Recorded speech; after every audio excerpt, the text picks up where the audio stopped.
Finally guys, meron na pong updates for SSW2 under agriculture. So I've been asked about this one guys. Ang daming nagpapa-update sa akin about this.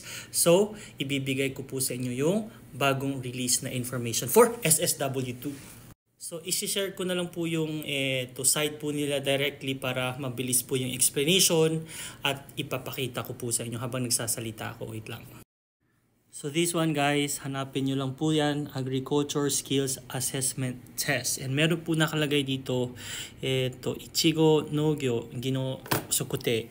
Then yung Nigo guys. So makikita po natin dito, meron po tayong pilisan ng language kaso walang English. So magja-Japanese lang po tayo. Let's try our best po. So ito po yung magiging guideline for SSW2 ng mga agriculture. So unahin muna natin yung flow guys. Ito po yung juken moshikomi no nagare. 1, 条件を満たしてるか. Ito po yung condition. And then number 2 is 種類確認後に application number を発行する. So after ma-check yung documents mo, mabibigyan po kayo ng application number. And then after you have that one, number 3 guys, yoyaku okitsuke saito kara omoshikomi kudasai. So ibig sabihin, after mo makuha tong may application number guys, pwede ka nang mag-register for registration para sa mag-reserve para sa registration ng examination. Ngayon, pag-uusapan natin yung joken. Yan guys, ito. Mitashiteru ka. Pang joken guys, ito po yung condition. Juken shikaku. Ang mga pwedeng mag-take ng exam. Jikenbi ni oite, nogyo no genba ni okiru kanrisha toshite no 2年以上の実務経験または農業の現場における3年以上の実務経験があること. So, ibig sabihin guys, sa 2 years na to guys, naging kanrisha ka. Manager, leader, sub-leader. Yung mga ganyang experience po, kailangan meron kayong 3 years plus. With that kind of job guys, dapat, kanina 2 years, and with that kind of job guys, dapat 3 years po kayong may experience. That's it guys. Now, if nakuha mo yung itong dalawang condition nila guys, ito po yung magiging documents na gagamitin po ninyo. Magda-download po kayo. Tatoeba desu ne, kore, 2号特定技能外国人の認める実務経験のかかる証明書. Ito po yung magiging proof po natin na na-reach mo yung condition. So nakikita mo natin dito yung pangalan ng kaisa, pangalan mo, birth date mo, nationalities. At saka ito guys, yung importante guys, yung experience po natin dapat talaga yung kanina, yung sinabi ko 2 years at saka 3 years, meron po kayong experience na ganun. Hindi pwedeng wala. Tapos yung condition ng employment mo at saka anong klaseng trabaho po yung as agriculture And going back guys, balik tayo doon. Pag okay na yun, ito namang pangalawa, ito po yung seiyakusho. Ibig sabihin po nito guys is oath. Mag-oath po tayo or pledge po tayo guys. Di ko na lang babasahin to lahat guys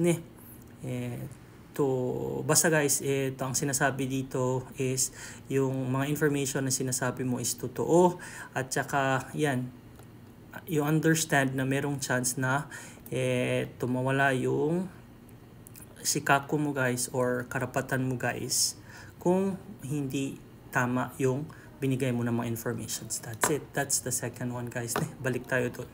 And then after nyan guys, pag meron ka na nito, こちらからの提出フォーム. So, dito tayo magsasubmit ng form po ninyo. Yan, papakita natin yan.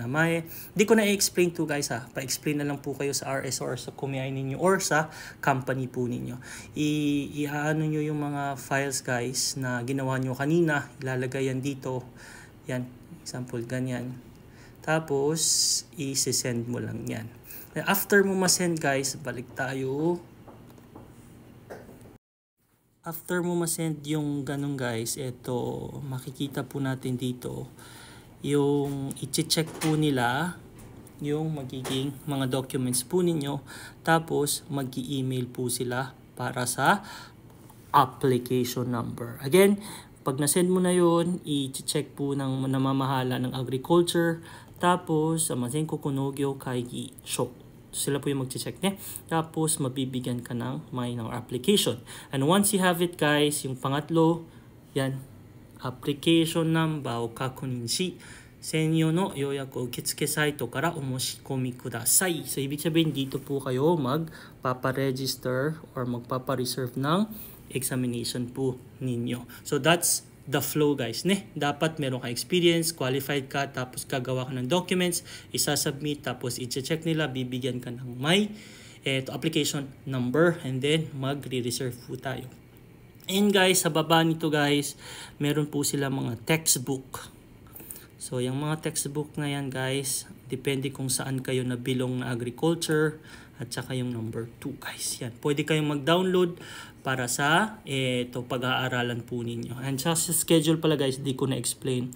2023年度の試験は12月20日から22日と来年の2月中の実施を予定しています。So, yan po yung mga schedule po guys. At saka, kung magsasubmit kayo guys or magpapareserve kayo guys, dapat yung suroy po ninyo guys, before the examination, dapat 5 days. Before the examination guys, nakapag-submit na kayo. 5 days guys, working days Okay guys, some more information guys, please ask your company about this one.